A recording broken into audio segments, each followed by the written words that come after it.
All right, so I want to talk a little bit about comparison.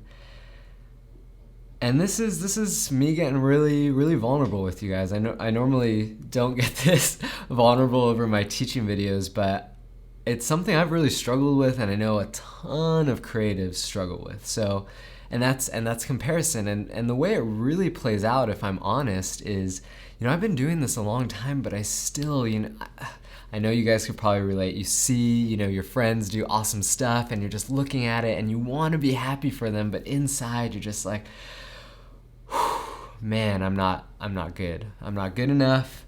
That was amazing. I'll never be able to do that. Like, man, I wish I could shoot that well. And it's crippling. Like, it really is. And I hope this video does two things. One is it really helps you overcome comparison, because this is a very real struggle I have, and I have to constantly fight it, but I have a lot of awesome tips to get over it. But also that it validates you, that it encourages you, that everybody struggles with this, no matter how good they are, no matter, even, your favorite filmmakers or artists, you look at them and you're thinking like, oh my gosh, they're at the top of their game. They probably never struggle with comparison. Trust me, everybody struggles with this.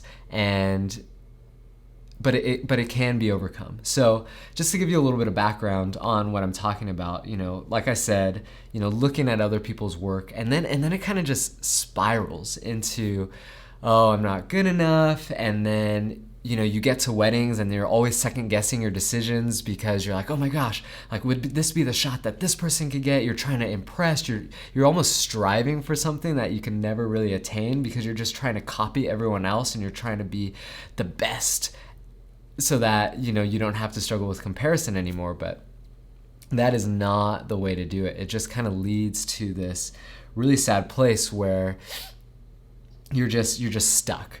So a couple of the things that has really helped me with comparison is, this is probably one of the biggest things, is to completely get off Instagram and Facebook and social media. And I know that seems so simple, but it's been life-changing, because pretty much I'll kind of give you a rundown on what my everyday used to be. I used to go on Instagram, and I'd be, you guys know what I'm talking about. As soon as you go on Instagram, you're just barraged with everybody's cool life, and like, oh my gosh, the first thing on your feed, oh, so-and-so is doing an epic Iceland elopement, and so-and-so did this crazy cool loft wedding in downtown LA, and so-and-so is going to the Philippines, and oh, they released this really cool trailer, and you're just scrolling through this feed of everyone doing epic stuff, and you're like, oh my gosh, I've been in my pajamas for 2 weeks, and I haven't even eaten breakfast, and my whole house is a mess, and like, I just haven't done anything cool in 3 months. And then you just get sad, and see what happens is, comparison sucks, because it's a thief of everything. It's a thief of joy. You feel absolutely horrible after. Then it's a thief of creativity, because then you're just consumed with, I'm not good enough, so you're not creative. And lastly, it's a thief of productivity, because when you are on Instagram, you're feeling all depressed and you're comparing yourself with other people, what you do, and I mean, what I do anyways, is like, well, okay, I wonder who else is doing cool stuff. For whatever reason, it's like, my mind self-sabotages myself, and it's like, okay, let's look at other people, because I want to just, I really want to make my work better. You start to think, okay, well, if I'm not good enough, let's see how I can make my work better. And then 2-3 hours later, you spent a ton of time on Vimeo and Instagram just watching everyone else's work, trying to make your work better and seeing what you could do better, but you're just sad at the end because you're on this comparison spiral. So what I've started to do is, actually on my phone, I moved the Instagram app completely away from it's not even on my home screen. Facebook's not on my home screen. YouTube's not on my home screen, because now I just don't touch those things, and I only go on Instagram when I want to post something. And when I go on Instagram, it's very strategic. I'm going to post something, or I'm going to catch up with some Instagram messages. I've actually turned off the notifications on Instagram, on Facebook, so I'm not going on there and getting distracted and comparing myself with others. And this has been game changing. Like, literally, it has made me more creative, more productive, and because I'm not comparing myself with other people constantly, I can create better films, and it's awesome. So please do that if you're struggling with comparison. It's been huge for us. And then another tip I'm going to be looking at my computer a little bit. I want to make sure I don't miss any of these. But another one is, instead of looking at other people's work, what I found has just gotten me out of the rut of comparison is looking at my past work. Because I know for me, I'm always trying to improve and always trying to set goals on myself or for myself. And probably last couple of years, all I would do was look at other people's work. And then when you look at other people's work or at the top of their game, you're like, oh man, it's so hard to not feel that not good enough feeling. But instead, I try to look less at other people's work and more at my past work, because when you look at your past work, you're like, oh my gosh, I've gotten so much better. Like when I look at my films from a year ago, even 3 months ago, I'm like, man, like this new film I just put out was so much better and I've improved here, here, and here. And then you leave feeling encouraged and you're like, oh my gosh, I'm growing. And that's one of the best things I've done in business, is instead of looking at other people's successes, I'm trying to look at the goals I've achieved, and then that encourages me to do better and better and better. And then kind of on top of that, another tip to avoid comparison is set goals for yourself at every wedding. Like set cool creative things that you're gonna do in the portrait session or in the edit, or maybe try a different song that you've never tried or a different genre of music. And actually write those goals down. Like say, I'll give an example. So say I'm shooting a wedding in a week or so, and I'm like, okay, I've never tried to get kind of intimate, more sultry portraits with the couple. I'm gonna try that. And it might not go as well, but then it could go great. And you're like, that's gonna be my goal for the next 3 weddings, just to get good at that. I'm not gonna compare myself to other people's cool portraits. I just wanna get better at this one thing. Then at the end of those 3 weddings, I'm almost like 100% guarantee you that you're gonna be like, oh my gosh, I got better at that. And you're gonna feel awesome, and comparison isn't gonna be a thing, because you're gonna look at your past work where you didn't do that and you're like, man, I got really good at that. And that's gonna help with this comparison kind of monster massively. And then this one's kind of more personal to me, and I know it's going to be different for other people, but you know, I am a Christian, and I talk about that very boldly, because it is the whole reason I'm alive, really personally, is to serve Christ and to tell others about him. So, you know, being a Christian, I believe, and I know to be true, that God created me, and I wasn't an accident. He perfectly purposed me to exist in this world for a purpose, one, to serve him and to serve others. And so I know that when I struggle with comparison, I'm basically saying, hey God,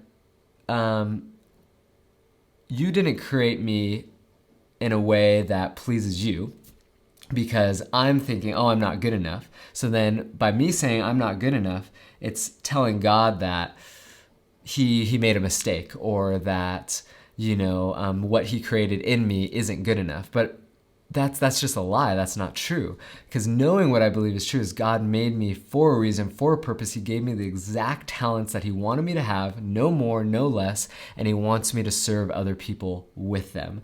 And so when I really believe that and trust in that, comparison fades away, because I realize this is crazy to be thinking that I'm not good enough. God created me perfect the way I am. All I need to do is rely on him and his grace and his sovereignty in my life, and go out and serve other people and tell them about him and do work that glorifies him and do the best that I could possibly do at my job. And I know, you know, that could be a little preachy for some of you. If you just, you know, you don't agree with that, totally understand. You can skip past this part. But for those that are Christians, this has been a massively game-changing idea in my mind that has allowed me to really kind of toss away comparison when I really, really grasp my identity in Christ and who he made me to be. So that's my last thing with comparison. Let me just make sure I got all these points. Let's see. Okay, and then actually there's 2 more points that I wanted to talk about. And one is celebrating others. So I know this is kind of like a simple thing that you hear a lot with comparison, like, oh, you know, just celebrate others and their successes and it'll make you feel better about comparison. But that's kind of hard to do, because I don't know about you, but you kind of have that in the back of your mind. But when you see other people being super successful, you're like, oh, I should celebrate them. But I don't feel like good about it necessarily because I'm just thinking, oh man, I wish I was that good. That's okay. Actually, the best thing to do is, even if you feel that thing of comparison and not true joy for their success, still celebrate them. It's kind of like loving someone well. Sometimes you don't feel like loving them, but you do the action of loving them. You do things that show your love for them, and it'll actually change your heart. When you actually do actions that are celebratory to others, it'll change that heart of comparison and make you feel more joyous and make you feel less stuck in that comparison trap. So the next time you see someone doing something awesome, say they release an amazing film or an incredible photo or piece of art, and you feel that comparison feeling inside of you, that's actually a push. Let that be a mental trigger for you that you have to celebrate that person. And when you do that and you keep doing that, it's going to change your whole mindset. Trust me, do it for the next 2 weeks. You're going to be a different person. And then the last thing that has really, really helped me with comparison is I feel like one of the reasons I struggle, or when I find myself struggling with comparison, what I also find myself struggling with is workaholicism. I find myself putting so much of my identity in my job. And when so much of my identity is wrapped up in what I do and how good I am in wedding filmmaking or art, comparison becomes that much stronger, because when you see someone else that's better than you in a certain artistic way, and you're like, I'm not that good, all of a sudden you're not that good, not only in the artistic way, but as a person, as a human, as a husband, as a father, because all your identity is wrapped up in what you do. And that's just the totally wrong way to look at your identity. So what I found has massively helped me is when I'm feeling just so stuck in comparison, stopping work, texting my brother or my sister, or hanging out with my family all day, going on a vacation, and just being with my loved ones and realizing, oh my gosh, there's so much more to this life than how good my latest film was or how awesome my latest post was on Instagram. And when you just unplug and spend time with family and friends, you don't even have to do anything. It just automatically, comparison fades away. You're like, oh, it doesn't really matter that they were better or blah, blah, blah, blah. It fades away when you're spending time with your daughter and she's laughing, or you're on a date night with your wife. Like, man, this is the stuff. This is the stuff that matters, not the stupid comparison things. And, just do that. Get away. For me, what really helps too is every Sunday we go to church, and I don't touch my work at all. I just go to church, spend time with my church family, spend time with my family, Harmony's family, my church family, and it's just an amazing time, and it really helps me reset. So those are all my comparison tips. These have massively helped me. I know, and I just want to kind of last charge to you guys. I struggle with comparison. Everyone struggles with comparison, but you can overcome it. Let me know in the description or in the comments below what you guys have struggled with comparison-wise. I'd love to encourage you, to help you, to pray for you guys if you're Christians, and or even if you're not and you just want me to pray for you, I would totally do that. And just let me know, or let me know other ways that you guys have overcome comparison. I know there are so many different ways of overcoming comparison, and I would love to hear your guys' thoughts on what are effective ways to do that. And then also we have our presets coming out really, really soon. We're actually working on brand new ones. I'm so excited about this. Harmony's been like slaving away on her laptop, kind of making them, or a computer. And if you want to be the first people to hear about those presets, because they're going to be rad, and if you're one of the first people to sign up and hear, you're going to get some discounts. So click the link right here. It's going to pop up. Put in your email to sign up to get the presets, as well as there'll be a link in the description below to nab those. All right. Well, I hope you guys have a great rest of the day. I can't wait to talk to you guys again, and see you guys. Bye.